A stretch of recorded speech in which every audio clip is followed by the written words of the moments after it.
السلام علیکم جی، میرا نام شہباز احمد ہے۔ آپ دیکھ رہے ہیں میرا چینل قدیم حکمت۔ زمانہ قدیم میں جو بھی علاج کیا جاتا تھا وہ حکمت سے ہی کیا جاتا تھا۔ اللہ تعالیٰ نے اپنی قدرت سے جو بھی پیدا کیا وہ انسان کی بھلائی کے لیے پیدا کیا۔ جو بھی بیماری بنی اس کا علاج بھی بنایا اللہ تعالیٰ نے۔ زمانہ قدیم میں بیماریوں کے علاج کے لیے قدرت کی پیدا کردہ جڑی بوٹیوں سے علاج کیا جاتا تھا۔ جیسے جیسے دور آگے بڑھتا گیا ہم اس علاج سے دور ہوتے گئے۔ یہ حکیموں کا بھی ہے، وہ انسانوں کا علاج کرنے کی بجائے پیسے کمانے کی لالچ میں آ گئے اور راہ انسانیت کو بھول کر وہ پیسے کے کمانے کے پیچھے لگ گئے۔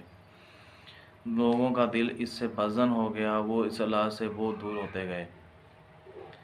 دراصل حکیم تو ہم ہیں ہی نہیں، حکیم تو اللہ کے رسول علیہ السلام اللہ کے رسول تھے جنہیں اللہ تعالیٰ نے اپنی حکمت سے نوازا، جو راہ انسانیت کی بہت بڑی مثال بنے۔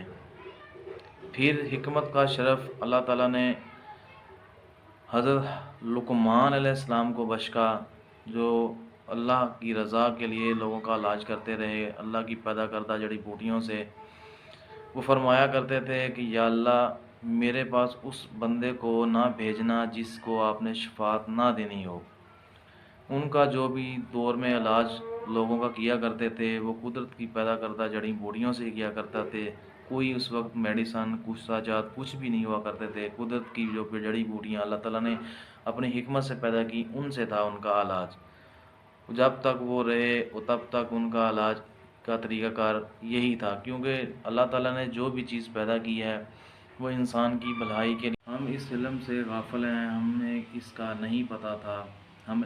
میرے استاد محترم میرے دادا جان اللہ تعالیٰ ان کو جنت بخشے، جب تک وہ اپنے اس دنیا میں رہے انہوں نے انسان کے لیے جو بھی علاج کیا وہ اللہ تعالیٰ کی قدرت کی پیدا کردہ جڑی بوٹیوں سے کیا اور راہ انسانیت کے لیے فری کیا، اللہ کی رضا کے لیے کیا۔ الحمدللہ انہوں نے مجھے اس علم سے نوازا۔ میں بھی ایک طالب علم ہوں۔ وہ کہا میرے دادا جان کہا کرتے تھے کہ ہم حکیم نہیں ہیں، ہم تو صاحب طالب علم ہیں، ہم تو علم حاصل کر رہے ہیں، ہم اس علم سے لوگوں کا علاج کرتے ہیں، ہم حکیم نہیں ہیں۔ آج ہم جو بھی علاج کا طریقہ آپ کو بتائیں گے وہ دور قدیم سے منسلک ہوگا اور انشاءاللہ پائیدار اور صحت یابی اور مستقل حل ہوگا اس بیماری کا۔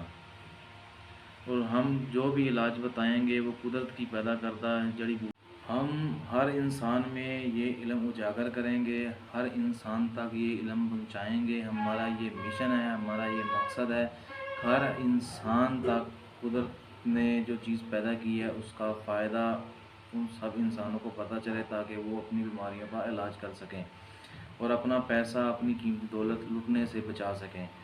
تو میرے بھائیوں جو بھی علاج ہوگا، جو بھی بیماری کا ہم علاج بتائیں گے انشاءاللہ اس کی قیمت بالکل بھی نہیں ہوگی، وہ جو بھی ہوگی وہ انسان کی قدرت کی پیدا کردہ جڑی بوٹیوں سے ہوگی، وہ بھی بالکل کم قیمت کم لاگت، صرف ایک محنت ہے تھوڑی سی وہی اس میں ہوگی، باقی اس میں کوئی پیسہ آپ کا خرچ نہیں ہوگا۔ انشاءاللہ علاج بھی ہوگا اور فائدہ بھی ہوگا، کیونکہ میری رب تعالیٰ کی ذات نے جو بھی پیدا چیز انسان کے لیے پیدا کی ہے وہ فائدہ مند ہے۔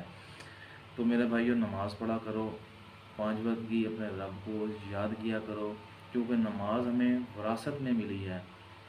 ہم نماز کو نہیں چھوڑنا چاہیے، کیونکہ وراثت میں ملی ہوئی چیز کو نہیں چھوڑنا چاہیے۔ جیسے کہ آج کل دیکھیے زمین کا ٹکڑا ہوتا ہے ہمیں وراثت میں ملتا ہے، ہم اس کو چھوڑنے کے لیے تیار نہیں ہیں، اس کے لیے ہم کیس لڑتے ہیں، لڑائیاں کرتے ہیں۔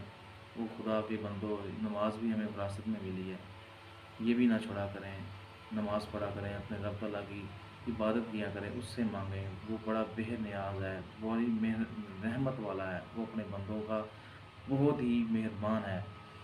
دعاؤں میں یاد رکھیے گا۔ السلام علیکم۔